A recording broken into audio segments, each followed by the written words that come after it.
The Lord be with you. And with yours, A reading from the Holy Gospel according to Luke. glory to you. Jesus entered a village where a woman whose name was Martha welcomed him. She had a sister named Mary, who sat beside the Lord at his feet, listening to him speak. Martha, burdened with much serving, came to him and said, Lord, do you not care that my sister has left me by myself to do the serving? Tell her to help me. The Lord said to her in reply, Martha, Martha, you are anxious and worried about many things. There is need of only one thing. Mary has chosen the better part, and it will not be taken from her. This is the gospel of the Lord. Praise to you, Lord Jesus Christ. Saint James witnessed the healing miracle of Jesus because he is in the inner circle of God. What do I mean? Among the 12, James is always with Jesus in the Transfiguration. He was there when Jesus healed the mother-in-law of Peter. He's in the inner circle. That's why the mother was bold enough to ask Jesus, can you make my son sit one at your right and one at your left? Ganong ka-close yun. No one among other apostles dared to ask those questions. My dear friends, perhaps the theme of your Novena Masses to walk joyfully with Saint James is that Saint James is inviting us to walk closely with Jesus. To walk closely with Jesus. Not just to follow Jesus from afar. What can we learn from the readings? The first reading invites us to grow with a discerning heart and mind.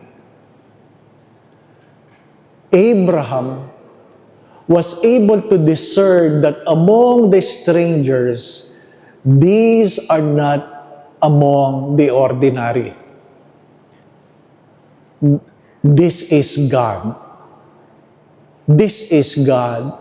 And because of that, he invited God to dwell in his place.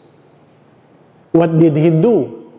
He offered water to wash their feet, food to eat. Third, he waited on them. Listen, Abraham has a discerning heart. He offered something and he waited on them. And because of that, God blessed him with a child.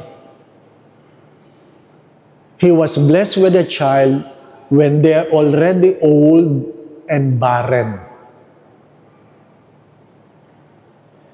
Perhaps the invitation is, can you recognize Christ among the strangers in your life?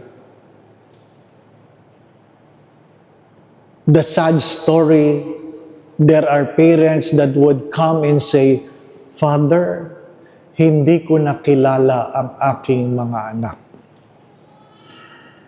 Children becomes a stranger to their own parents. And there are children would even say, hindi ko na rin kilala ang aking mga magulang, Father.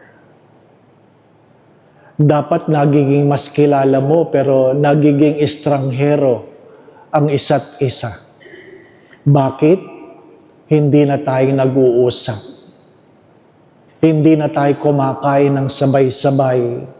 At kung kumakain man tayo, hindi tayo kumakain na walang cellphone na hawak. We become a stranger to one another. If someone we can see and hear and touch become a stranger, how much more of God? What is the gospel trying to tell us?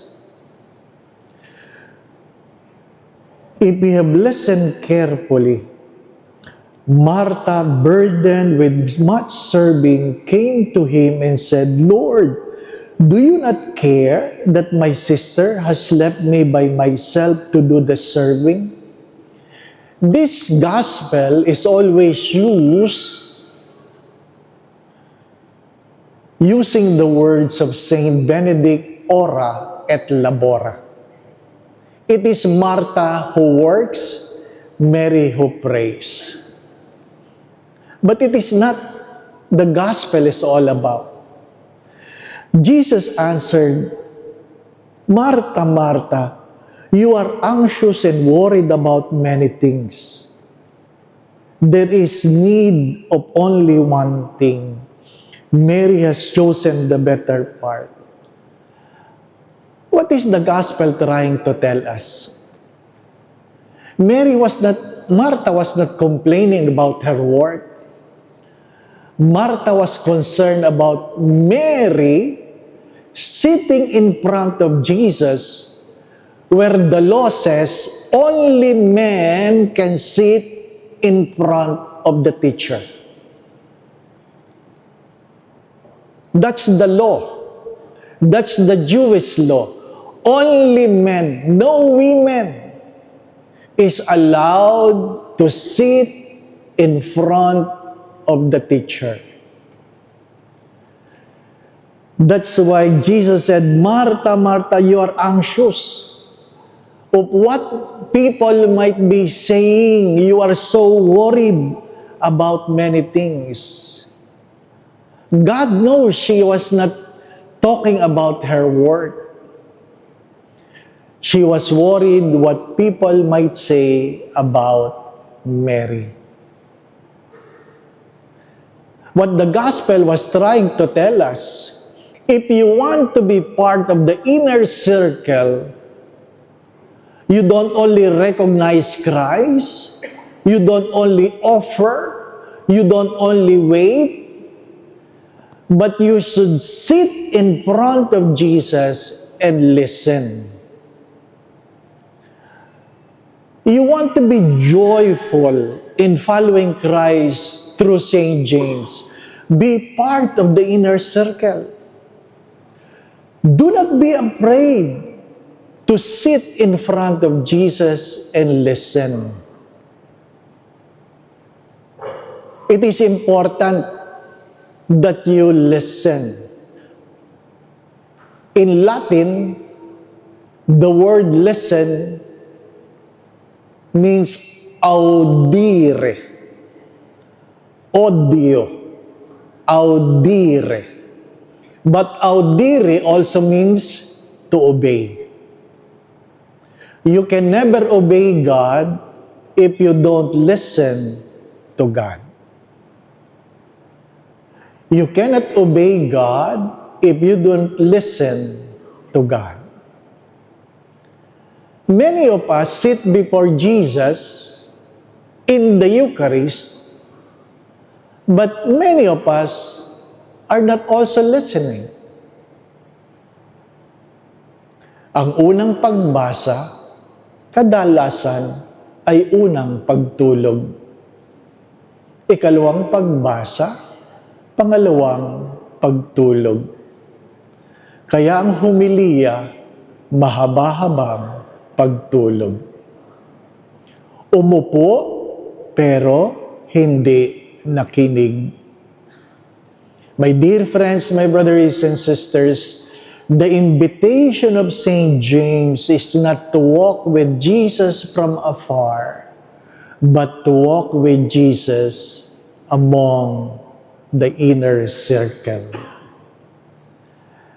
That is an invitation. And how are we going to do it? Be discerning. Offer something to God. Wait on God. Sit before God and listen to Him. Amen. Going back to what I've said, if you want to witness the miracle, be part of the inner circle. How? Invite God. Invite Jesus. Offer something. Don't wait for God to ask. And learn to wait on God. How? Sit under His feet and listen. Sit under His feet and listen. The Lord be with you. And with your spirit. And may Almighty God bless you and your family, the Father, the Son, and the Holy Spirit. Amen. The Mass has been offered. We go in peace to love and serve the Lord. Thanks be